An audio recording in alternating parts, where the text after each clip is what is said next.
Welcome everyone to another episode of Kiwi Talks. My guest today is former NZ Battle Rap Champion of 1 Ounce. I'd like to welcome Traser. How you doing, bro? Man. No, I'm good, brother. Thank you for having me, man. Yeah, man.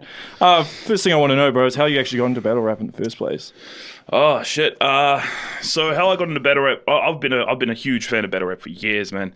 I can think back to as far as maybe 10 years ago. Yep.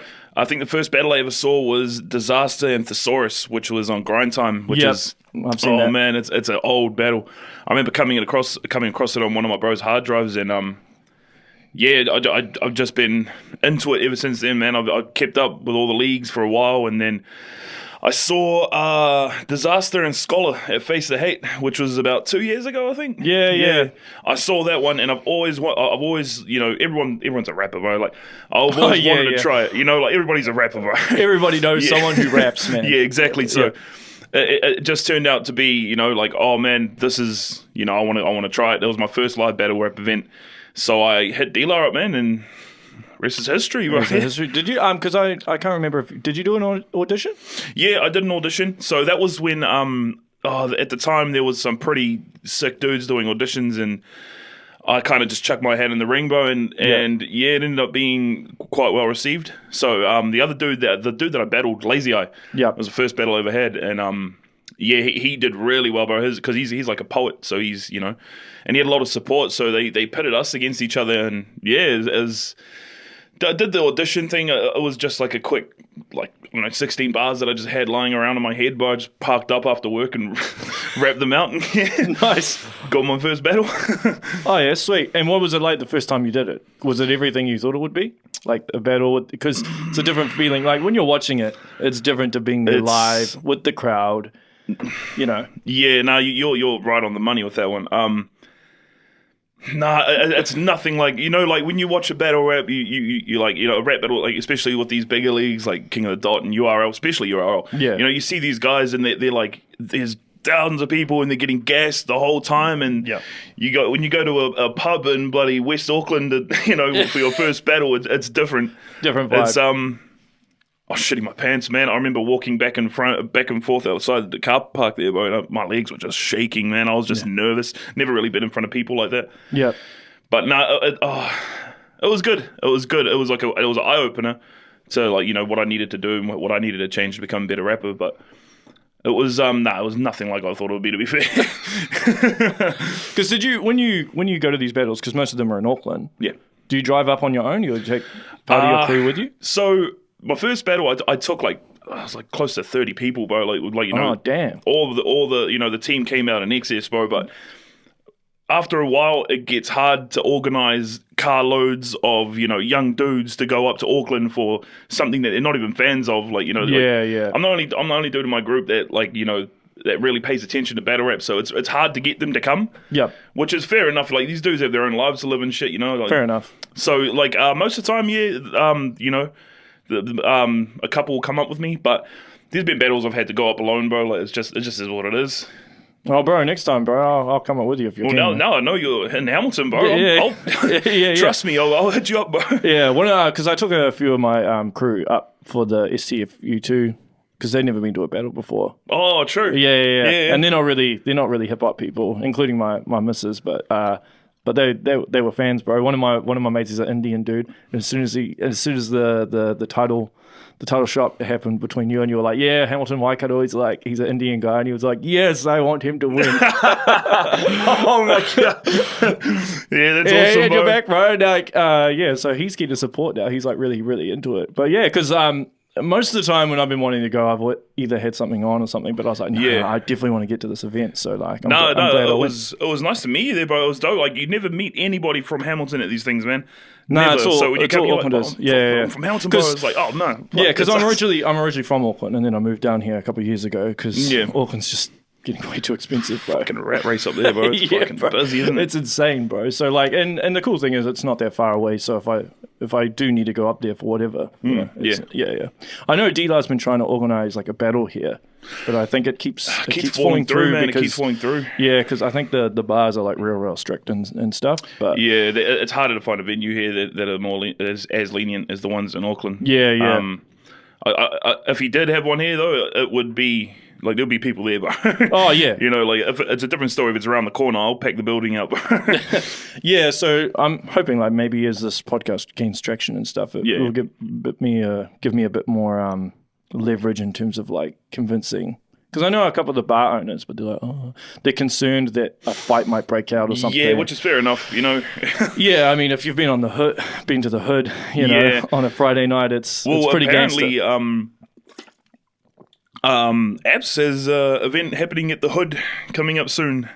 Apparently, he's I don't know what the story is there, but he's putting together a battle rap event, and it's happening at the hood. So that's I don't know how he manages that. When's that? I think it's next month sometime, bro. Oh yeah, yeah. I tried to get the dude who runs it on here, but he doesn't respond to my emails, man. So I'm like, oh well, oh well, it is what it is. So when you're writing, what's your writing style like? How do you go about constructing your bars? Like, do you start with the punchline and then work your way back to it? Yeah. Oh, I'm weird, bro. I think the most, like, all my, like, I could tell you 90% of the shit I write for battles happens in the car. Like, when I'm driving, that's when I think of shit. I'll pull over and, like, you know, write something out, carry on driving. And because I like drive for a living almost, it's, you know, it's. So do you just construct it in your head? Yeah, but I sit there and like, then it just stays there. Yeah. Do you ever have to write it down on your phone? Oh yeah, I'll definitely, if it's like a good enough concept, I'll pull over, write it down, and then I'll, you know, sharpen it up later on. Yeah. But almost all of my concepts come to me while I'm driving. I don't know why, but it's probably just because I'm, you know, thinking, driving and stuff, you know. And that's good. That's good that you got a memory like that, bro. Because some people don't. Oh, I've got a horrible memory, bro. I think anybody on the roster could tell you that, but yeah, it's just, that's my, you know, it's just become norm for me, bro, is, you know, writing while I'm driving. Yeah. Like, obviously, like, I try not to text while I'm driving, but I pull over and, you know, write it down if it's good enough. Yeah. And then, so from there, I'll have a note open in my phone there, and there'll be about, I don't know, a good 40 to 50 bullet points of things that I want to talk about. So from there, I'll figure out what I want to say in each round and, like, what points I want to hit and the crescendo I want to, like, you know, how to build up to where I want to get. How long does that take? Writing altogether? Well, just that first part of prepping it, like that brainstorm session. I'm pretty slow, man, so it's like a week. Okay.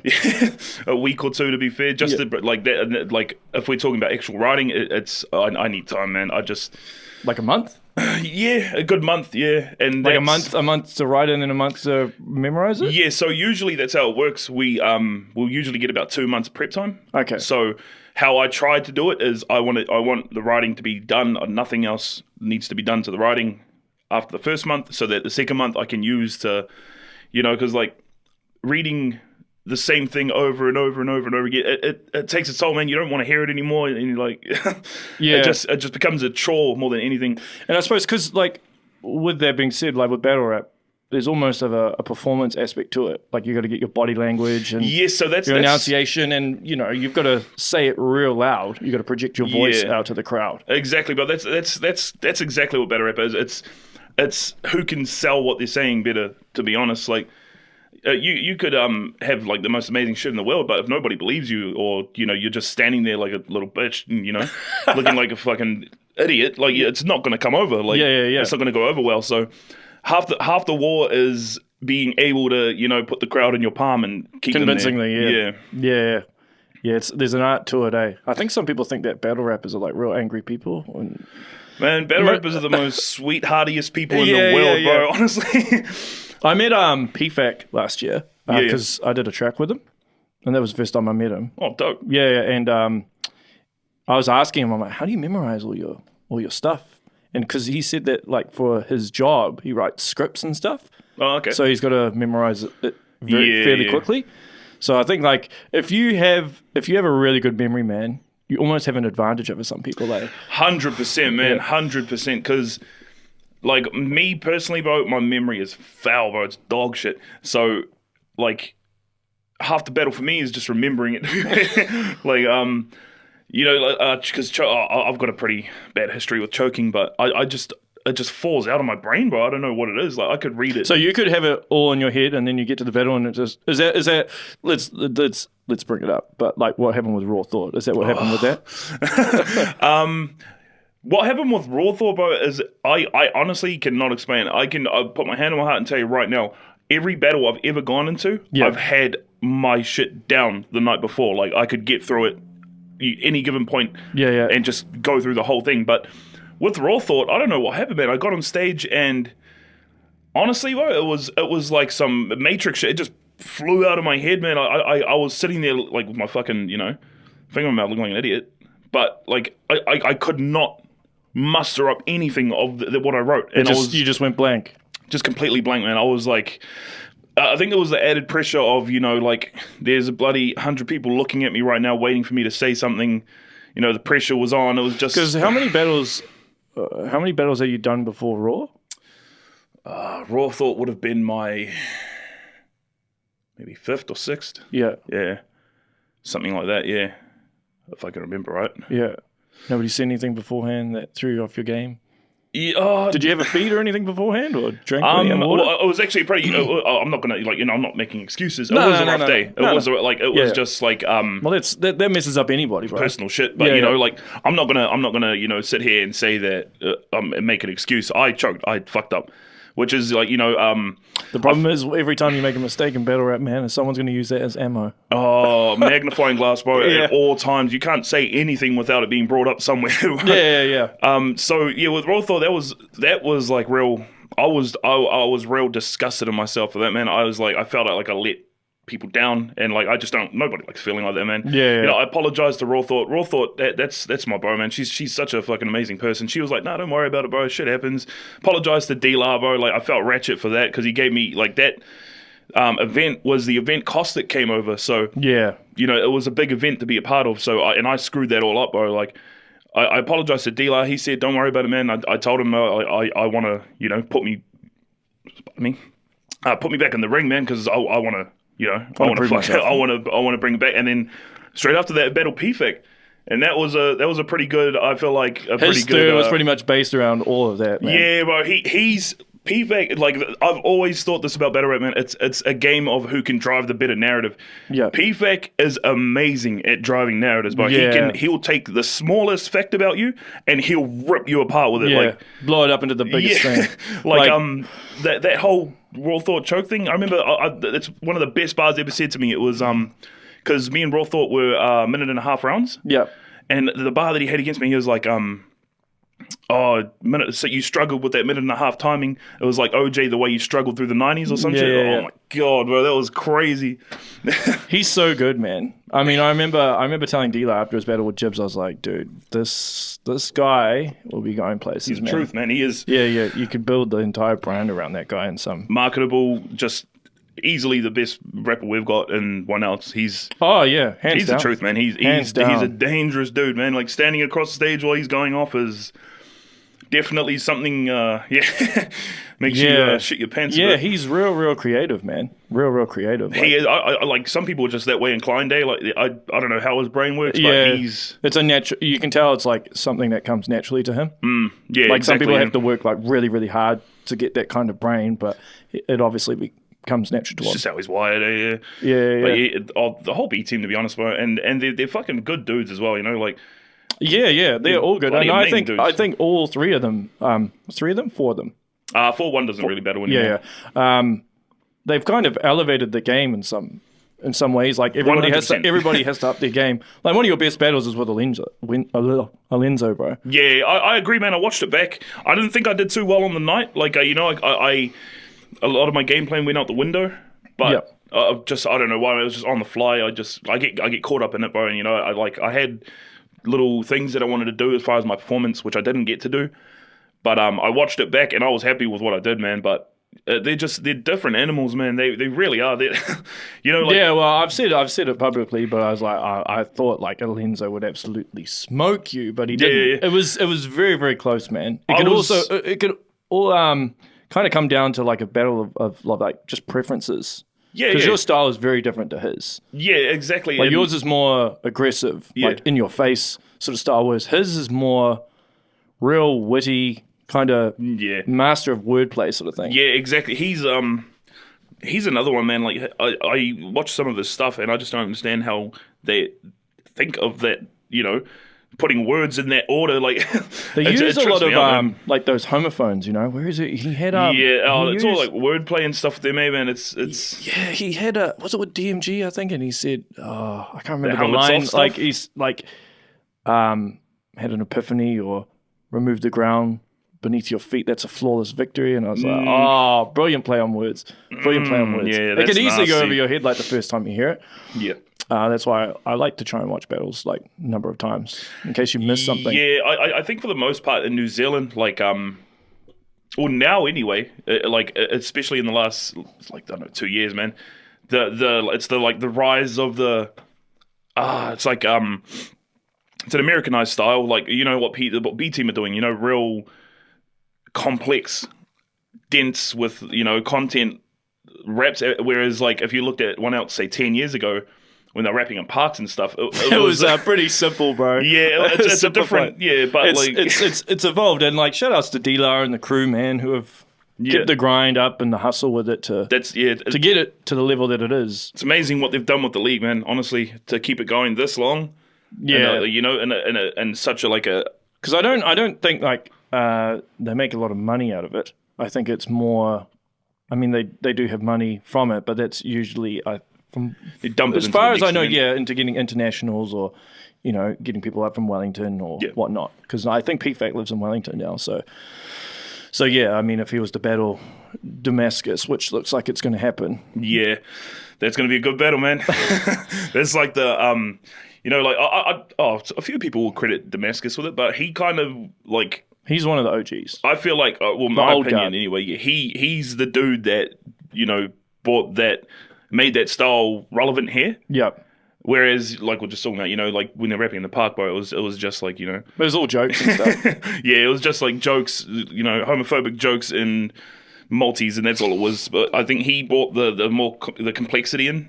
Whereas, like, you know, and then you've got people that came after that, you know, that really made it pop. Yeah, that took it and then elevated it. Yeah, exactly. Dlar tried to get me to battle Stash last year, but I was like working on my album and I was busy with other things. But so I was like, but you got to battle him. I would have loved to have battle him, man. Oh yeah, it was cool. Yeah, it was like it was last minute. As like, not the battle wasn't last minute. So that was like, there's a bit of a yarn there. So when the Stash battle came about, we hadn't had an event for a while, and I was just hungry to battle. I really wanted to battle.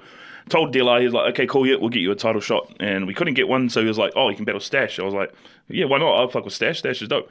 So, like, you know, when you're prepping for a title shot and when you're prepping for a normal battle, it's different. Like, there's a different level of, you know, like intensity there. In terms of your writing style, or how do you prepare for it? Priority, in terms of priority. Oh, you know, like number one priority. Yeah, so if I'm prepping for a title, like with Allenzo, I know that I need this shit to be the most banging shit I've ever written. If I'm prepping for just a battle, it's like I need this shit to be banging, but you know, not as much I'm busy pressure at the moment. like you prioritize different. Either way, you're always trying to give your best, but you know, you prioritize how much attention it's getting differently. So when I was prepping Stash, I had my stuff, man. I was like, yeah, I liked what I had, so I was like, cool. I'm locked. Like I had about a week to get everything finalized, and then 2 days before the battle, he calls me out for a title shot, and I'm just like, I'm not a bitch. Let's go. So did you go back and change all your stuff like 2 days? I changed a lot of it. Yeah. So it was a bad idea, but I got it out. So after that, there was just like my brain just started working overtime. I just thought of stuff that I could say now. So I changed quite a lot of it, and I had a whole angle about how he's not good enough for a title match. And now it's a title match, so I had to change that whole half around as well. So it was risky business, man. Like, changing almost or at least 40% of your stuff, and then having to memorize it within like a day or two. Yeah. So that was it was a good battle though. I liked it. He's dope, man. That dude can rap like nobody's business. On beat, man. He kills. I don't think people realize the difference there. Like, well, I think like a lot of. It's unusual usually for like really, really good like track rappers to be really good at battle rap and vice versa, because they're like a different art in some aspects. You can't apply the same things. Like the Dlar and I had a chat about this, like I think like last year or something, because it's a different art form. Yeah. So I think if you apply the same thing, it doesn't necessarily pop off.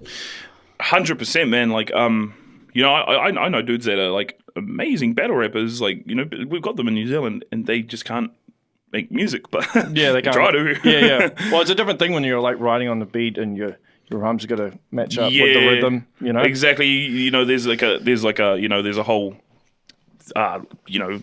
structure that you have to fit within the beat and stuff. And I battle rapping, you don't need a beat, you can just rap. You just like, you know, when you're writing, especially, you can have a bar that's, you know, bloody 10 counts long, and then you can have a bar that's 4 counts long afterwards. Yeah, like, that's right. You got a bit more sloppy. freedom in terms of like your lyricism, I think, with battle rap. 100%, man. Yeah. Like with writing on a beat, like you have to condense and almost to like a small little rhyme, and then. But there's different ways you can go about it. But yeah, it's a bit more difficult. I remember when PFAK jumped on a track with me, he was like, "Oh man, I forgot how to like write on a beat and stuff." So he had to, but he did. Yeah, he did well. He did well. True, man. So what do you think your best battle is, or your favorite battle? Favorite battle of mine? Would have to say either PFAK or Cortex.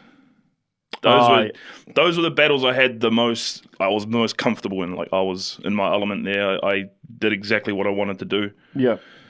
Yeah, well, with PFAK, it was just a crazy vibe in the building. Were you there for that one?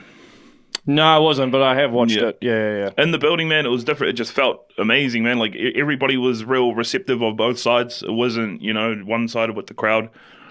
It was just a good battle. But Cortex, that was like... so that was my first time, it was my only time really battling an international. That was, I was just in my element, bro, all the way through prep. Like, I was focused as fuck, like more focused I've ever been in during prep process for a battle. Yeah. So that was just the two most comfortable times I've been in a battle. Have you ever gotten writer's block? Where you're just like trying to prepare for a battle all the time, man. And you're like, shit, nothing's coming. Yeah, nothing's coming. I think I had it worse with Dr. Apocalypse.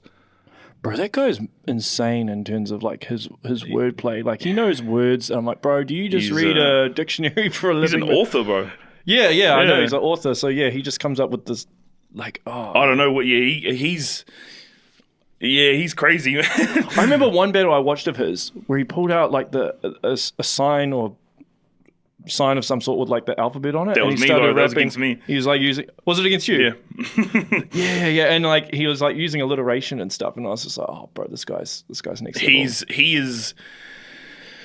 I think he's underappreciated, to be honest, man. Because he's underrated. Yeah, he's like a literary genius, bro.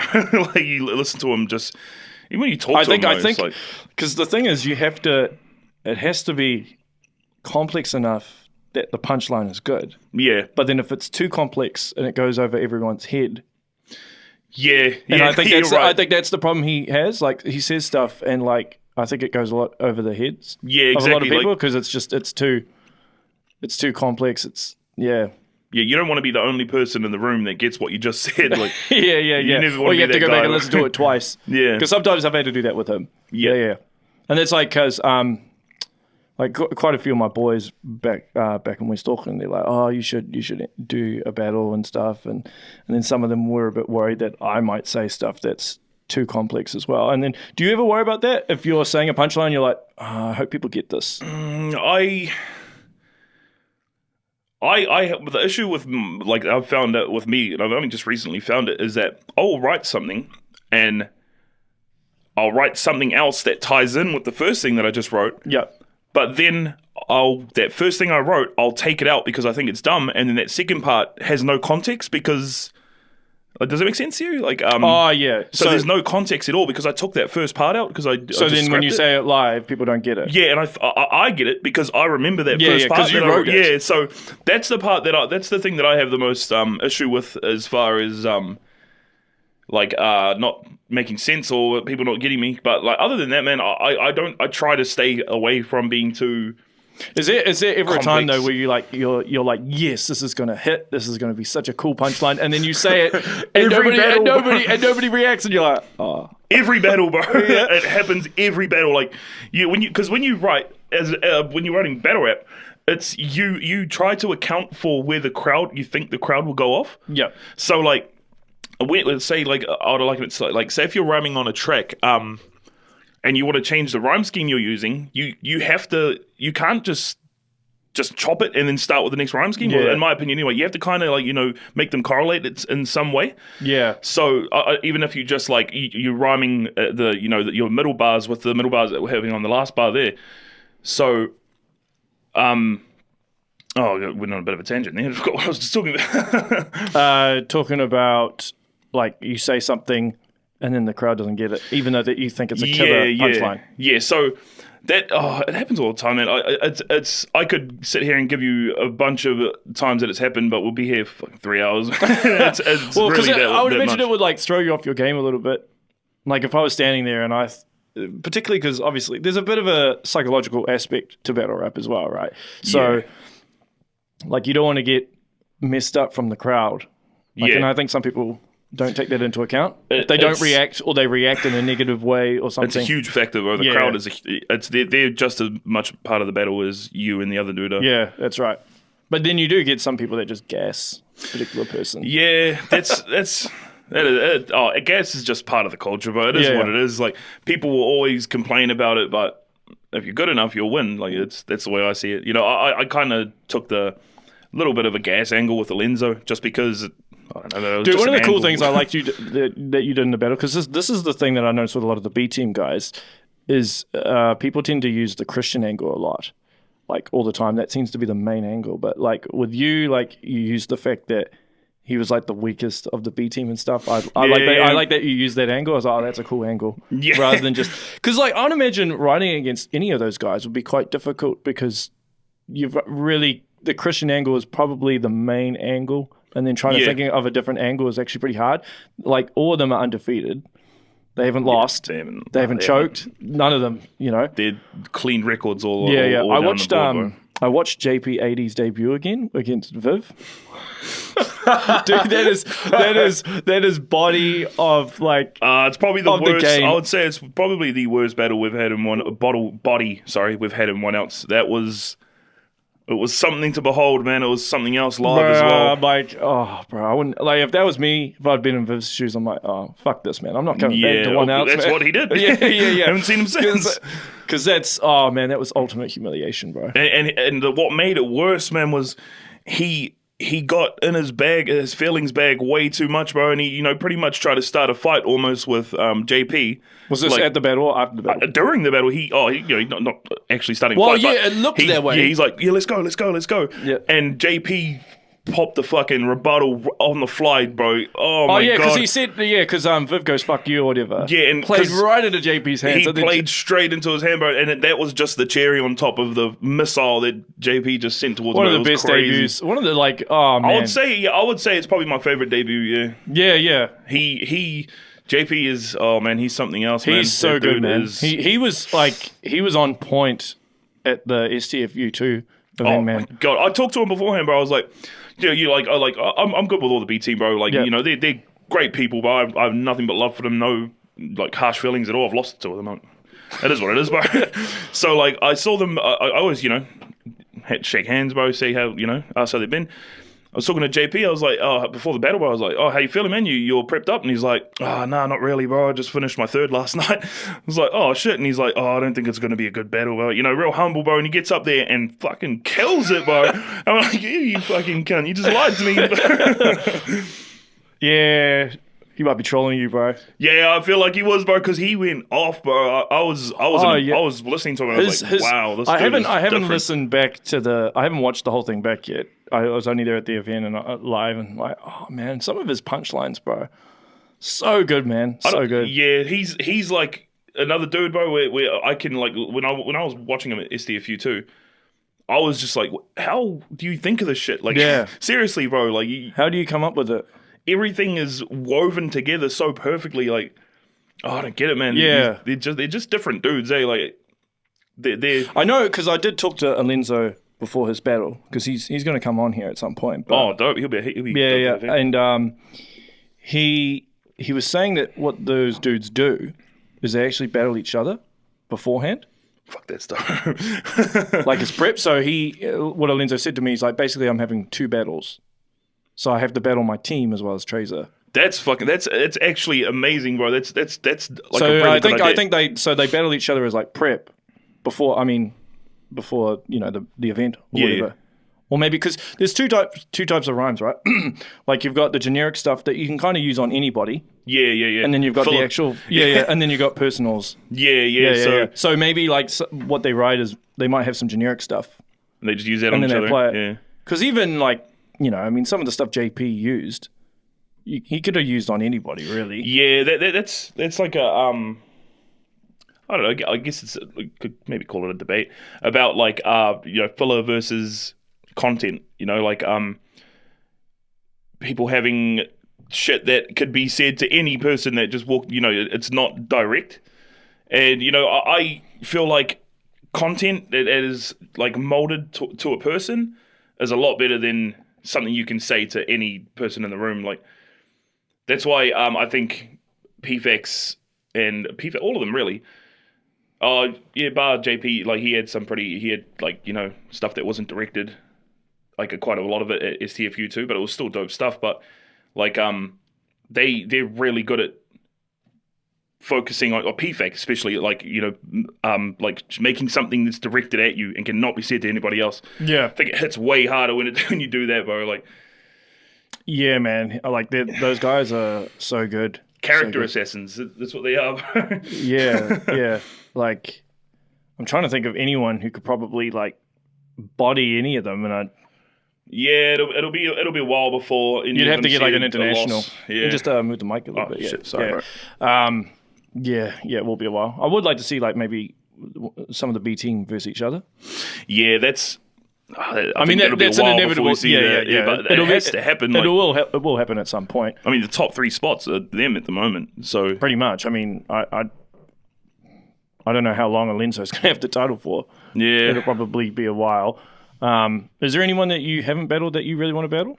I want to battle JP80. Definitely. Yep. Like, I just like, that's just who I am, bro. Like, if I see somebody and I think they're good, I want to challenge them at what they're good at and see how you stack up. Yeah, like I bro, like wins and losses, I don't really pay attention to them. I like it. I like it better. Like I don't like a one-sided battle. I like a battle that you can watch more than once. Yeah. Even if I have to take the L, like see, like after Allenzo, like I took the L there, but we had a great battle, man.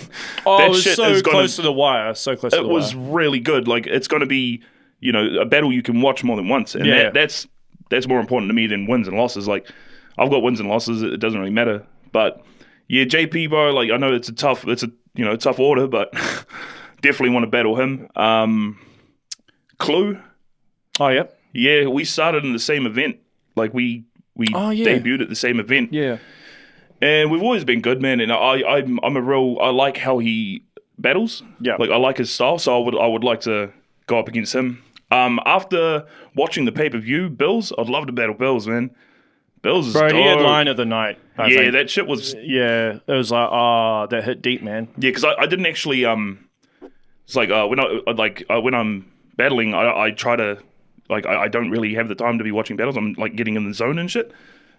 Getting ready for my battle. So when you're getting in the zone, what do you mean? Like you're just pacing back and forth, like rapping to yourself? Yeah, I'm rapping at walls and shit, bro. Like, I'm like people will be walking past, like, yo, man, what the every fuck's time. That event we just had it at, I was out on the road, bro, and I'm always on that corner across the road there, and I'm like rapping at the gate, and people are like walking behind me and shit, but I just don't care, and I keep going, bro. Well, that's good because you're in your zone. Yeah, I'm trying to like gear up to do my best, but I never caught any of the battles except for JP and Dev the Real. Yeah.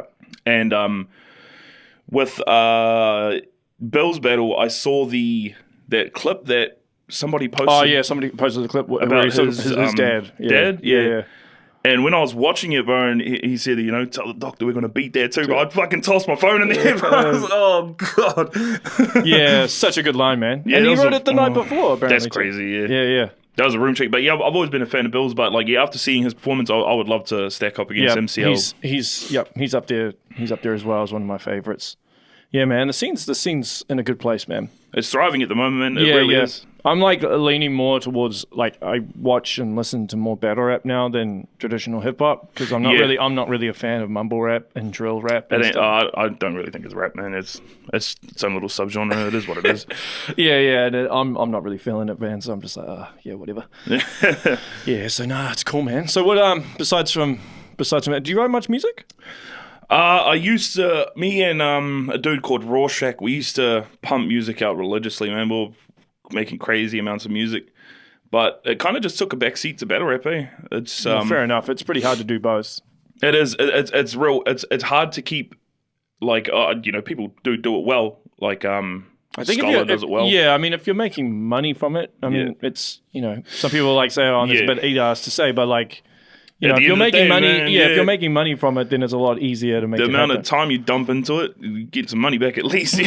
Yeah, totally. I think it's hard to or it was hard for me anyway to keep, because like we were talking about before, rhyming on a beat and rhyming without a beat in battle format, it's two different things, man. Yeah. Someone, I can't remember who said it, but someone was saying that rapping on a beat is a boxing fight and battle rap is a street fight. It's two different rule sets there. Good analogy, yeah. Yeah, so, like, it's hard to be able to go in and out of all that. For me, anyway, I'm not capable of it.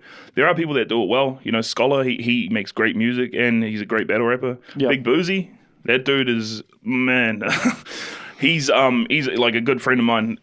He is one of the most underrated, talented rappers in New Zealand, man, by a long shot. That dude just breathes rap, bro. He's just so good at it. It's not even funny. Like, you hear, I was chilling with him one time, bro, and we're in the studio just fucking around, man, just doing what we're doing. Yeah.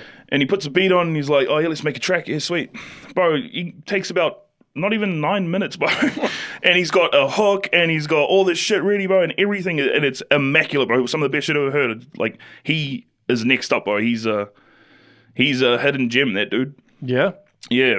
Yeah, I know. I had Ryan Lovins on here, part of PhD. Yeah, because he used to battle as well. Oh, but, yeah? Yeah, he used to battle. If you type 1 ounce T13 or something, you'll probably be able to find some of his old battles, but he found it too hard to battle rap and do music at the same time. Yeah. Yeah, but he did co-host some of the events sometimes, doesn't he? He's there all the time, man. Yeah. He's judge, he co-hosts. Yeah, he's a good dude. Yeah, no, he's a good dude, man. Yeah, we chopped it up for quite a while when he was on here. True, man. So, have you always been in Hamilton? Did you grow up here? Yeah, grew up here, bro. I've been here my whole life, man. Yeah. Born and bred. Waikato. Hard, bro. Hard as. Yeah. It's it's cool here, bro. I like it, but like the scene here is just, the hip hop scene is kind of fizzled out. It's not really much Auckland, popping here, man. Yeah. If you want anything good, you got to go up there. Yeah. I've been talking to quite a few of the local politicians and stuff during the election. Yeah, I saw some of that stuff on your YouTube there. Yeah, bro. That's dope, bro. I admit, bro, like, I don't really know that much about politics. And I swear, like, just having them on, I learned more about politics in, say, a month, 2 months than all the that's crazy, man. Yeah, that's combined. Dope. Yeah. Because, like, before I get any guest on, I kind of have to do a bit of research first. Yeah, obviously. Depending on who it is, I might have to do more research than some. Obviously, if I have a hip-hop guest on, it's not as much because I'm pretty up to the play with the subject. But with politics, I was like, yo, man, I need to find out what the hell is actually going on in Hamilton before I get these people on, and learn my shit. So, it was actually cool having them on. I got so amped by them, man. I was sitting back thinking, man, maybe I should run for mayor or something. And maybe I could do it, but then I'm like, nah, maybe not. They're pretty much letting anybody run for mayor, aren't they? Fucking, you see Lisa Lewis driving around that shit all over her truck. Oh, bro. I'll tell you a story about her after the show, bro. Like, I'm not going to say it on air. Yeah, fair enough. But I'm interested, bro. Yeah, she's a bit of a character, apparently. I'll tell you a story about her. But yeah, man, like, it's like, even though I'm from Auckland, man, like, I do like Hamilton. One of the coolest things I like about Hamilton, bro, is actually it's very central to a lot of places. Like, I agree, bro. Yeah, if you want to do a day trip somewhere, it's not too hard. Yeah, like, say if you're living in like Wellington or something, which is isolated as. Yeah, no, I see what you're saying. Yeah, it is like that. It's pretty good in that aspect. Yeah. Yeah. And because I know because I'm paying attention to politics and stuff now, they're actually investing heavily into the Waikato, which is cool. Oh, dope. Yeah. I don't know if you know about this train that they're launching next year. No, what's going on there? So there'll be a train from June next year that'll commute from Hamilton to Auckland. Wow, really? Yeah. It'll be. I mean, because public transport in New Zealand is shit. Yeah, it's horrible. It's horrible. Yeah, have you been overseas? Nah, bro, no, I haven't actually. Oh, bro, if you go overseas anywhere, you'll see straight away. Like, even if you go to Australia, you'll come back and you'll just be like, oh, man, New Zealand public transport sucks. Yeah, fucking dirty old buses that pull out in front of cars all the time. Yeah, and we just don't have a good rail network or anything. But yeah, there's supposed to be a train next year that launches from June, and then, yeah, it'll commute from Hamilton to Auckland. Yeah. But initially, the train will be like 2 hours. Fucking hell, yeah. Yeah, which is a long time. I think they're looking at maybe upgrading it at some point to make it like an hour from Hamilton CBD to the Auckland CBD. But initially, because there's like an electric line from Pukekohe, and then it's a diesel line.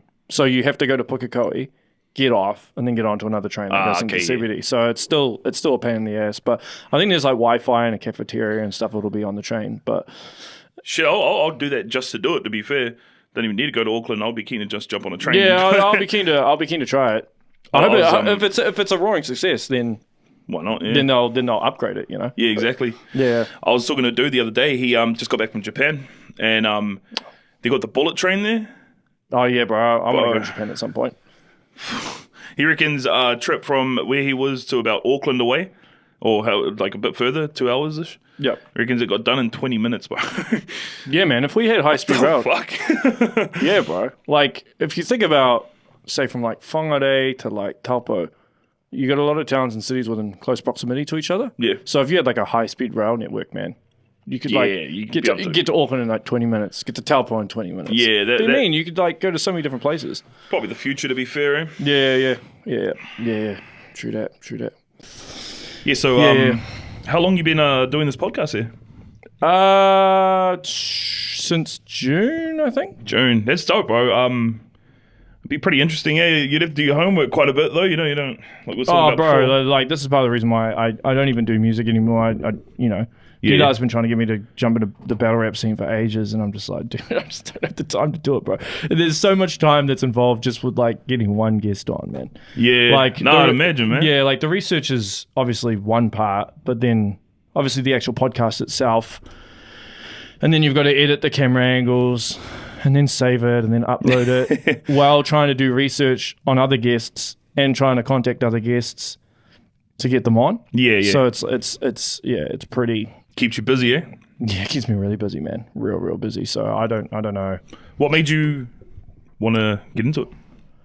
Well, because I felt like I was done with music. I was like I'm getting too old. I don't really have anything to rap about anymore. Yeah. And like, let's be real. It's pretty difficult, like almost impossible to make a career out of it. It's the market's overly saturated. 100%. You know, and everybody in New Zealand is a rapper. Well, you know someone that's a rapper. So I was like, oh, what can I do? And then I was thinking about podcasting. And the thing is with a lot of podcasts or people that listen to podcasts in New Zealand, they listen to American podcasts. They don't listen to New Zealand podcasts. Yeah. I had no idea that podcasts were even a thing in New Zealand, to be fair. Yeah. Well, I think it's still in its infancy, to be perfectly fair. Like, as opposed to America where everyone does a podcast. Everyone's like the normal person's experience with podcasts, Joe Rogan or whatever. Yeah. Well, I was heavily inspired by Joe Rogan, but I was like, how can I kind of take what he's done and put like a spin on it and incorporate the skills that I already have? Yeah. Like with being a hip hop producer, you know, was knowing how to mix and doing video editing and all of that. That's why, like, every time I get a hip hop guest on, I get them to spit some bars or something. Yeah, that's dope. Yeah, I was happy you asked that, bro. I was like, fucking, let's go. I'm always keen to rap. Yeah. So like, it's good because it promotes them, and then it's giving other people a platform as well, and it's a good opportunity for me to meet new people as well. Yeah. Because New Zealand is a village, man, and it's not what you know, it's who you know. Yeah. Yes. Yeah, bro. Like if you want to be like really successful or something, then it's all about who you know. Yeah, that kind of applies to quite a bit in life, eh? To everything, but as far as New Zealand, it's real. You know, it's real tiny, bro. It's real shit. That's why you don't want to burn bridges with anyone, man. Because word gets around. Exactly, but yeah, that's like that's why I was like so surprised that we even have a battle rap scene here, bro. Like when I first stumbled across one else, however many years ago. Yeah. Like, Jesus, we do that here. It's crazy, you know. Yeah, well, I remember like how it used to be, like as you said, like in the parks and stuff. Yeah, that shit's and where it's gone to now, man. I mean, Leaps and bounds, man. Yeah, Leaps and yeah. bounds. I mean, I keep telling Dlar, I'm like, bro, come on, bro, please come on here, so like we can have a chat about it. He would be fucking cool to talk to, man. Yeah. I think it's just a matter of him when he gets down these ways, which might happen because I think he might be doing a battle on Rotorua. Yes. He's talking on Facebook about that. Yeah. So I have highlighted him in my hey, come through on your way down. Yeah, fuck yeah, that'll be dope. Yeah. So no, that's the reason why I started it. And who knows? Like the thing is, bro, I'm getting educated by so many different people, man. That's dope, man. Yeah. Like some of the guests that I get on, man, I don't know much about that specific subject. And lots of different insights. Yeah, man. Like I had this guy on, Kelvyn Eglinton, who used to be the city growth manager of Hamilton. Okay. And he used to work in Indonesia and mining and stuff. So like, we went into great detail about housing, like how it actually works and like the difficulties of it and what causes a lot of the problems. And like he's talking about stuff that none of the politicians even talk about. Like he knows his stuff, man. And it was like real interesting. Yeah. I mean, I advise anyone who's listening or watching this that wants to actually understand the complexities of housing, just go to his podcast and then just use the timestamps to navigate to the housing part. And like, yeah, he'll explain it all for you. The truth, eh? Yeah. Sounds interesting, yeah. Yeah. So, yeah, man. So that's me. And I mean, I have no idea where this will be in a year. Yeah. Yeah. Some of the people like I get on, I contact like months. There's people that I contact like months. Yeah. Months in advance. And then there's some people that I contact and then I totally forget about them. And then I get a response back like 2 months later. I'm like, oh, yeah. So I'd imagine it'll be, quite a degree of difficulty getting people to come on and stuff. Yeah. I mean, I email a shit ton of people. Yeah. Shit ton of people. And the reason why I email is because I can show them the podcast. I can put everything in writing so they can actually see it, as opposed to talking to them on the phone. Like I do try and go to different events and stuff so I can like meet someone. It's got quite a professional, projection as well. The email, it's like I'd imagine, like when you say politicians and stuff on here, which is crazy, by the way. Like you hit them up, you're like, oh, I want to be on a podcast. They're probably not thinking like, oh, were you just going to sit in a closet with a microphone? It's actually a really great platform for politicians, right? Because part of the problem I think politicians have is if they do like any type of media, like if they go on television or anything, they've usually got like 3 minutes to convey like one point. Yeah, true. Or their entire campaign. Their entire campaign. So, which is impossible, right? Because politics is complex. I mean, I'm not hugely into politics, and it causes a lot of tension between different people, like Labour versus National. And there's almost like a sense of tribalism on both sides. Yeah, 100%, yeah. Yeah, and that's part of the thing too. Like this podcast has taught me to be more objective about stuff rather than just being like real judgmental. Like say, for example, I ever got like Jacinda on here or something, then like I'd have to be, in your zone. yeah, and just be, and give her the respect that she deserves. Yeah. But be like really objective as well. And I'd probably have to get Simon as well, but then I can't take sides. I mean, I can take sides, but then you're like a Mike Hosking or something. Yeah. Oh, like you never really think of it like that, eh? Like as a, what is it? What's the word? Podcaster? A host, I guess. Yeah, radio host, a podcast. As a podcast host, you kind of do have to be like. Even you should be, but a lot of people aren't. Yeah. That's the problem. Like as soon as you start getting emotionally attached to an ideology, or a view, then it can actually sway you in terms of how you ask your questions, the tone you use. That's interesting, because basically I'm providing a platform for the person to say whatever they want to say, and then it's up to the people watching to decide, right? Yeah, but like exactly, we're all like opinionated. Yeah. Like and if you're a result of like your upbringing, you're conditioned. Like let's say if you grow up like in a upper class household, right? Yeah. With money and everything, right? The preconceived notion of how you view things will be slightly swayed towards your style of living. Yes, exactly. Or your way of living. Yeah. You're not going to be able to objectively see how a lower socioeconomic class person lives. Yeah. And it's vice versa as well. So when people get all angry and they're like, oh, why is the government doing this? And, fuck these people, they don't care about this and they don't care about that, and it's like, Yeah. That's why I actually think like traveling is like really, really good, man, because like my partner's Indian, so I went to India last year, and like, Oh, bro, that would have been dope, wouldn't it? bro, it made me do a complete 180 on a lot of my views. Fuck, that place is enormous, is it not? Yeah, I think I've seen like 1% of it. So yeah, it's like, bro, it's like the antithesis of here, man. Like there's literally nothing the same about it. Like it's just a complete different Polar world. opposites. The culture over there must be fucking crazy, though, wouldn't it? Yeah, it is. I was actually expecting to get a lot of eyes and people looking at me because you're like this white dude and in the back of like brown people. But it only happened like once or twice when we went out to like the real rural villages. Yeah. Like we went up this mountain and there was literally this Excuse me. Indian guy. He like looked at me and he full on grabbed his wife by like the collar. He's like, look. I'm like, bro. And you know what the funniest thing was, like, I was getting like my teeth fixed at the time because, dental is ridiculously expensive here. So I got some dental work done while I was there. So what they did was like they removed one of my teeth and they put and I had no tooth there. Yeah. So I looked like one of those hillbillies like in America or something. So I had no tooth there. So like I wasn't really smiling or anything. Because I wasn't really smiling or anything during that time until I got my tooth in and stuff. So like he was like pointing at me and stuff, and I was just trying not to smile. I think like, some of those people, they hear stories or they watch television or something and they get like an idea. A preconceived notion of how, a white person would be because they've never really seen any of them. Yeah. So to give you an example, like there's a bit of a stereotype in India that white people are all players. Oh, real? Yeah. Like they're all players. They all cheat. You can't. Right? Yeah. But it's based, if you think about it, it makes sense if all the Indian people there, all the media that they consume is all American sitcoms and stuff, you can have that notion. So it actually benefited me quite a lot when like I went there, because I think some of them had an idea, So did that affect, you say your partner's Indian, right? Yeah. Did that affect how, the parents or family?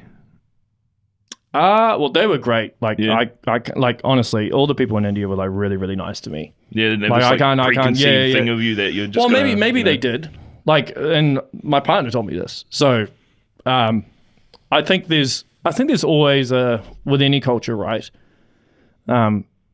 Usually the parents want their child to date someone from the same culture because it is easier. I mean, I'm not gonna lie, bro. Dating someone from a different culture is difficult. I'd say so, man. Like, yeah. Like, not just in terms of like language and all that stuff, but like, you're on a different page with things sometimes. Yeah. Like, and that goes for like if a Samoan was dating a white person or a different lifestyles, man. Niuean was dating a Chinese person or something. Yeah. Grow up different, it's yeah, completely. What you're exposed to is completely different. So it's an interesting thing. That's why it's cool when you see different couples that are getting on well, but I imagine sometimes it can cause some massive dramas. Yeah, 100%. You can see why, like when you think about it, yeah. But then you can even get that here within New Zealand, right? Yeah. Well, like Aucklanders, for example, are very different to like, say, people living in Invercargill. Yeah. Yeah, I think you're right there. Yeah. Auckland is it's a different beast. Place, man. It's a place. Yeah, well, like even like when I lived in Auckland and then moving down here, like there's definitely a cultural difference. Yeah. One of the things I do miss about Auckland is the multicultural aspect there. Yeah. There's a lot of different cultures there. A lot there. Yeah, like particularly like, because I grew up around a lot of Samoans and Tongans and stuff, and you don't really see that many of them down here. Yeah, they're pretty few and far between. Yeah, like most of my friends up in Auckland were Islanders, Polynesians and stuff. Whereas most of my friends down here are either European or Indian. So so it's like it's a big difference. Yeah, it's Auckland's just, it's too fast for me, man. It's so fast, that place. It's you blink and if you go overseas, you'll realize, because a lot of people that come here from overseas, they like Auckland because they feel it's like a big city, but it's chill. Like it's really Get clean the fuck out of here. That's not chill there, bro. Like you'll see what I mean. Like if you ever get a chance, bro, go to like somewhere like Tokyo or London or something. Like honestly, man, like they are on a different level. I remember like going on the train, the subway in London during peak hour. Oh god, bro. And there's like I think there's like 12 million people that live there. Yeah, and like. They're just rushing, like full on, like rushing, like running, like it's like a stampede, like people coming at you. And I just wanted to be like, "Yo, man, just chill, just calm down." It's everyone in a good. rush.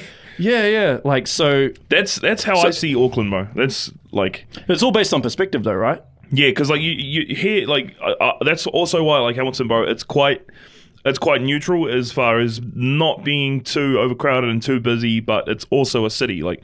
You know, we have a central business district and whatnot. You know, we have a town centre, but at the same time, we don't have bloody 70 people waiting across the road like Auckland does. You know, it's quite like for me anyway. It's in the the Goldilocks zone of what is an acceptable lifestyle. Yeah. Whereas I came from Auckland, right? So like. I'd come to the CBD and I'm like, yo, man, where is everyone? Like, this so it's all like based on perspective, man. But I mean, bro, to be perfectly fair, like I think Hamilton's going to change a lot over the next 10 to 20 years. Yeah. You have pretty good insight there, especially talking to politicians and whatnot. Yeah. Well, I'm basing that on a lot of things, but like the more expensive Auckland gets, the more it's going to force people to move. I mean, basically I say that Auckland went from being the city of sales to the city for millionaires. Yeah. Like I wanted to buy a house and stuff. It was impossible to do. I was just like, bro, not even possible up there. So that's why like I moved down here and I was able to buy this place. Nice. And then, and as a result, because I own it, I can convert stuff into a studio. You know, like when you're renting and stuff, you don't really... You don't have the freedom to do anything. No, it's like, hey, can I just bust down this wall? It's like, no. Maybe not right now. yeah. But there's a lot of stuff going on, like with the expressway that'll be done in a few years. You got the bloody... the train. Motorway as well, coming up from Cambridge and there's... have you heard about this inland port? No. It's so they're building an inland port at Ruakura. Yeah. It's going to be bigger than the size of Auckland CBD. It's massive. Where? It's going to be like a logistics hub, like a freight, like so a lot of freight and all that. So it'll be an inland port. So it'll basically be the middle between the ports of Auckland and the ports of Tauranga. Yeah. So a lot of freight will go there. It'll create like 20,000 jobs. Where the hell are they going to put that? Something as big as CBD in Auckland? So like if you know where the University of Waikato is. Yeah. Okay. Yeah, like on the opposite. Yeah. So like it'll stretch for like miles, man. That's cool, man. And then the expressway will come, like you'll be able to take a turn off directly off onto it. So that's perfect. Yeah. So it'll create a lot of work. I'm trying to get the chief executive of Tainui on here. Oh fuck, that'll be dope, man. But he's not responding to my emails. Busy man. Chris, respond, man. So but there's always people I'm reaching out to. Some people are more easier. Like, but the thing is as well is like I usually get a guest on, and they might recommend someone, or they know someone who knows someone. Because it's all word of mouth and shit. People you know, it's what you not who you know, not what you know, sort of thing. Yeah. But there'll probably be some more battle rappers and stuff I'll get on. Battle rappers, like I like recommend you get battle rappers because like there's some battle rappers that are extremely intelligent, man. You talk to them and you can just tell, like, because what we do takes a level of intelligence. Like, you have to have your wits about you to be able to do what we do. Totally. So like you talk to dudes like you're getting Allenzo on. That's cool, man. That dude, he's a smart guy. Like, he's a lot of insight there, bro. And I guess that it does make for a good conversation, when someone's got good insight. With them like holding the belt and stuff. And it's a way of giving back to one outs. Which is perfect, man. That's why I fucked with the idea when you approached me at the event. You gave me your card. I was like, this is fucking cool, man. Like, Yeah, because like, I mean, I've known Dlar for a long time. Yeah, you were telling me, Yeah, and like, even though I haven't directly gotten into the ring, even though he's asked me a lot, I'm like, well, how can I support in some way, shape or form, And this is a good way of doing it.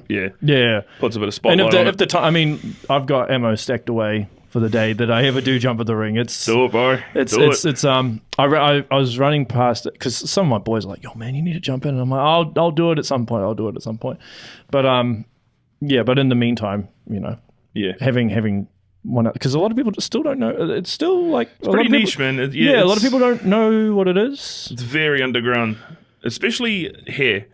Like New Zealand, like in places like overseas. Like King of the Dot and they're URL and huge stuff. over Oh, there. like, yeah, it's huge. And you've got like, millions and millions of people. I mean, like 360 million people or whatever in America. It's massive over there, yeah. And then even if that's like only 10%.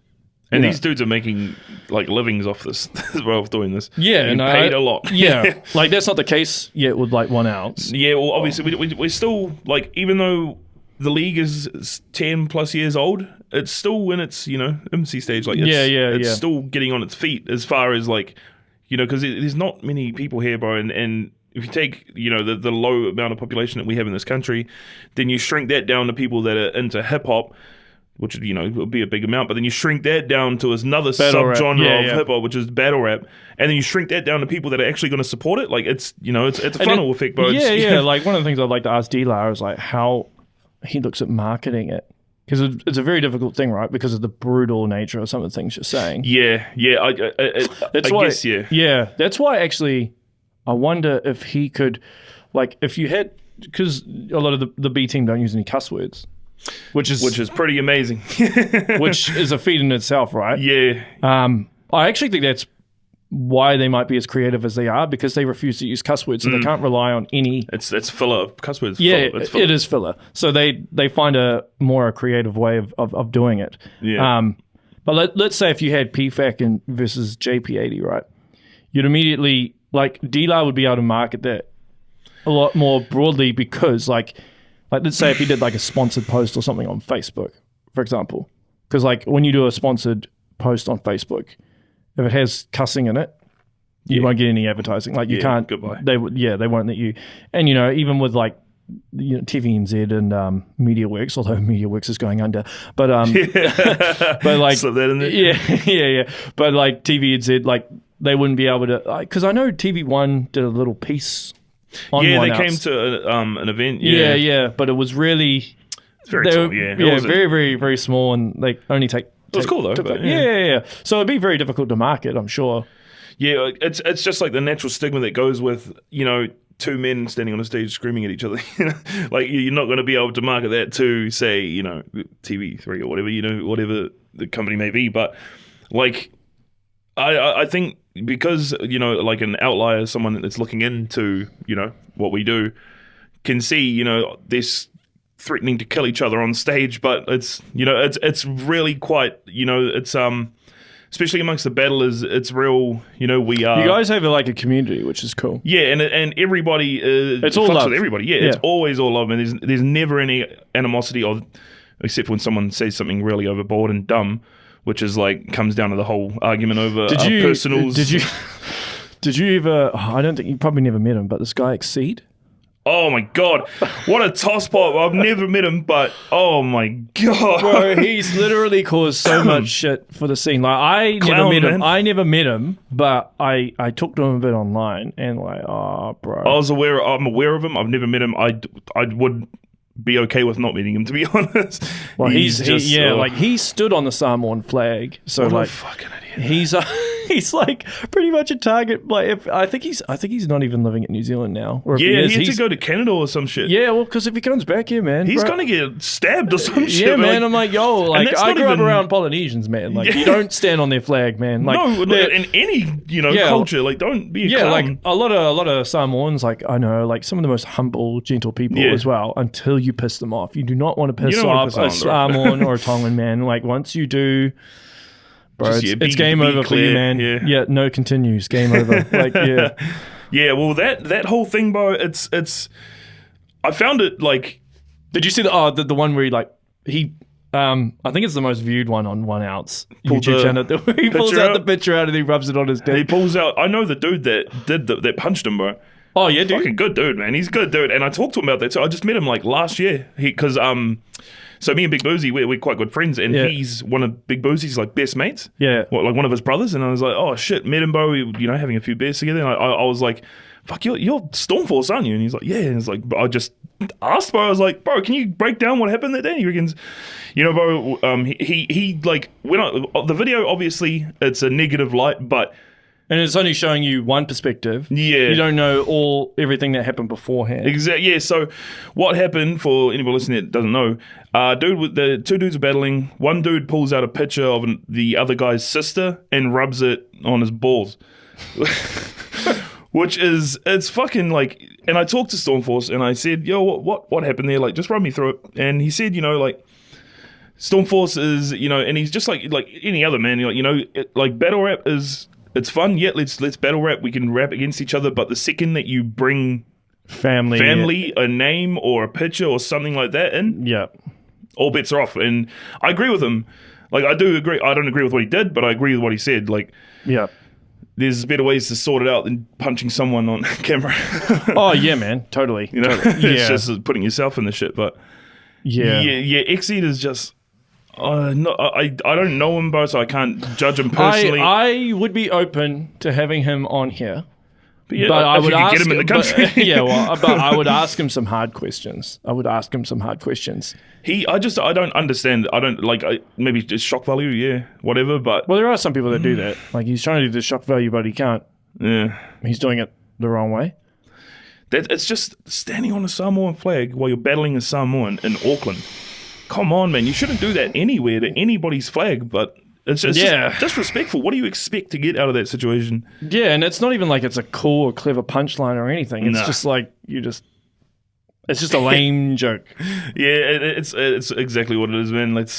I don't really, I don't fuck with him. I don't know him personally, so I can't make judgments on him as a personal, as a human being, but I can safely say he's not that good a person if he's going to be doing that. If he's playing it up just for battle rap and he's not actually like that, then okay, then maybe it's a different thing. But like, double-sided sword, though. Yeah. But like, it's hard to know, right? Because like, let's say if people watch just your battles, right? They'd be like, fuck, this guy's an angry dude. He's got like some serious, like anyone who's not up with battle rap will be like, fuck, this guy's like an Angus guy's got some, needs to see a counselor. 100%. Yeah. But then, like, obviously, if they watch this, they'll be like, oh, okay, he's a normal dude, right? I guess that's just the suit that you put on, man. But like, I've seen, like, because Xceed did a few, like, one of those Facebook Live videos and stuff. And like, he was the same on there as he was like in the ring. That's what I meant by double-sided sword, because you're either just acting like a dick and you're looking like a dick, or you're a fucking dick in real life. So either way, he's a dick. So like, I mean, if I had him on here, because the thing is, the cool thing about doing these podcasts is I'm talking to a person for an hour to 2 hours. Yeah, it's very hard to fake it for that long. You know what I mean? Yes, I see. Yeah, to keep the rails up the whole time. Yeah, like you can do it like on media, like on TVNZ or something when you're on for like 10 minutes or something. That's why, like, if Jacinda and Simon were on, right? Yeah. I'd get to know them within an hour. I'd be like, okay. You pick them part of it, eh? Yeah, like, and that's the cool thing. Like, there's some people on here, I'm like, okay, all right. I know how you roll now, but But so I learn people. Yeah, it would be an interesting podcast just to get his perspective or reasoning behind some of the stuff that he's done over the years. I'd probably like, and if Dlar's ever listening to this, but I'd probably make sure he was okay with it. Yeah. First, because I know like those two aren't on good terms, and I'm like, hey, would you be okay if I had him on? Yeah. To talk about shit. Like, because at the end of the day, my loyalty is to Dlar, man. It's not to Xceed. Yeah. And to be honest, I'd rather have Dlar on than Xceed. Yeah, I think it'd make for a better podcast. Yeah. And he would explain everything in detail first, and then maybe Xceed. But I think Dlar would be a pretty good podcast as well, man. Just to hear his perspective on how 1 ounce has grown over the years and the stuff that's taken place in 1 ounce. As far as he's, I mean, because like Xceed and stuff like that. Now and then when I've gone up to Auckland, I have caught up with him now and then, and we have like the odd chat here about stuff that goes on behind the scenes. Yeah. Like, I know some stuff that probably no one else knows. Oh, that's cool. Right? Yeah. But I'm not gonna leak any of it out because he probably told me that in confidence. But there's obviously little dramas and stuff that goes on behind the scenes. But Dlar's another one of those funny dudes, bro. Like, if you watch his antics online, you're like, bro, what the hell's up with this guy? Like, it feels like he's always beefing and stuff. But then when you meet the guy and you sit down with him, he's actually a real nice sweetheart. Yeah, he's a real nice dude. I got a lot of time for him, bro. He's cool. Yeah. He's as you said, bro, he's a sweetheart. But like, you piss him off, and bro. Oh no, you got to meet him down at Pack and Save, bro. Yeah, bro. I watched one video where I think he was beefing with someone, and then the guy said he'd smash him or beat him up at Pack and Save. So Dlar drove to Pack and Save and drove around with his phone. He's like, oh yeah, you pussy, you're not even here. Bro. Dlar wants all the smoke, bro, from everybody. Mate, like, his news. Honestly, just scrolling through his news feed is hilarious sometimes. Funny, if I'm ever having a bad day, man, I just like. Yeah, just go to his news feed. It's always entertaining. It's funny because there's always somebody that wants to start something with Dlar, or there's always something like somebody like there's something happening in Dlar's world, and he fucking rips them apart, and it's hilarious. I know, but I think part of the reason why, this is a theory. Maybe he could clarify, but I think part of the reason why people beef with him is because he always reacts. Yeah, well, yeah, he's an outspoken person. Yeah, if they get a response. Like, because some people, they feed off that, right? Yeah. They love just pissing people off like trolls. Yeah. And they're just trying to get a response. But like, Dlar knows some, quite a few people, man. He's not someone you want to get on the bad side of. No, 100%. And I love it. Like, obviously, it's not good to be beefing with people, but I think it's fucking hilarious. Dlar is fucking funny, bro. Like, he does some funny shit. He is funny. He just, like, once, like, when the whole Epps thing started, just tore him apart, bro, in like 2 days. Started uploading all these weird photos of him and shit. He just ruined his life, bro. It was crazy. Barred him from like the battle rap culture. Oh yeah, funny. It was bloody hilarious. Oh, cool, man. Well, I might wrap it up there. Unless there's anything. No, man. It's been a dope hour or so. 2 hours. Yeah. So we'll finish off with some rhymes and stuff. Is there any place where people can contact you? It's just Facebook at the moment, bro. Honestly, I fly pretty low under the radar. On the D-low. If you do want to check out any of Traser's stuff, just go on YouTube, type in 1Outs. That's 1OUTS, and then Traser, TRASER, and then you can watch all of his battles because they're up on there. But watch me be angry on stage. Yeah, but besides from that, we're gonna get into some beats, and Tracer's gonna spit a verse for us. Let's go. Sweet.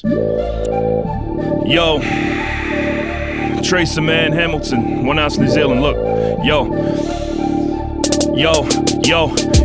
you better flee hops or get your head flown 3 blocks. I'm Big L meets T-Top with more punch than B-Hop. You catch a roundhouse, come get clean clock with Reeboks. The king spot, put hands to your mouth like a beatbox. Blood splattered the sheetrock, cause I ain't for that cheap talk. If it's beef, then outline with police chalk. Man, I been raw, the big dogs, they keep watch from the treetops. They'll never see me drop like Detox. Hit sweet spots, they waiting on the kid to fail. That shit will never sail, and you just landed in water with a fucking killer whale.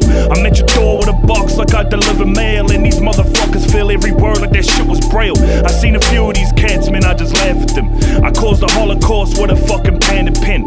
Freestyler, still body like a mannequin. I'm at your door to fire some shit like Billy Madison. Fuck anyone that likes you, don't stand a chance if I write to. Punchlines go right to get bodied up off a haiku.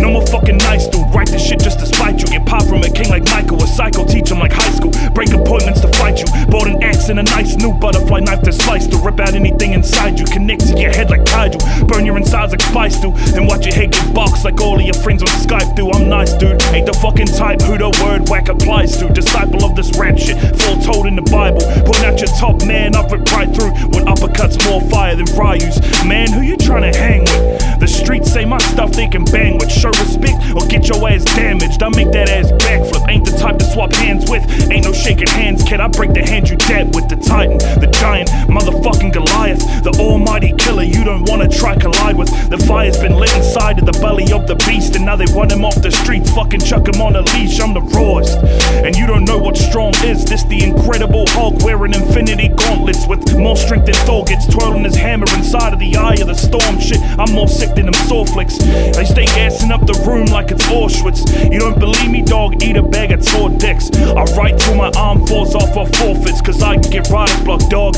I get sore wrist. I bought these bombs and I'm setting them off. Got an islander homie who got a machete to draw. Point out your top man, I'm dead in the mall. Leaving dog with exit wounds like I'm Steven Seagal. But check it, nothing to mess with, I'm the best on the card. Been up and down the whole countryside just kicking these bars. Make him say damn like Kendrick Lamar. So David Dlars 64 bars should've gave me that call. Man, it's Tracer, I'm not to be fucked with. All the coroners that have to show up to the scene with a mop and a bucket. I light them up, I ain't talking cock it and dump it. Nah, it's 2 knives in your grill like spots in the oven. Tracer. Damn, that was dope. That was dope. Make sure you support Traser on the 1 Ounce YouTube page.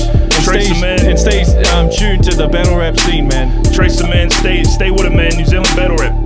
Let's make it grow, man. Yeah. 1 Ounce New Zealand, what's up? Word. All right, man. Everybody stay safe. Make sure you share, like, and subscribe. Until next time, peace. Salute.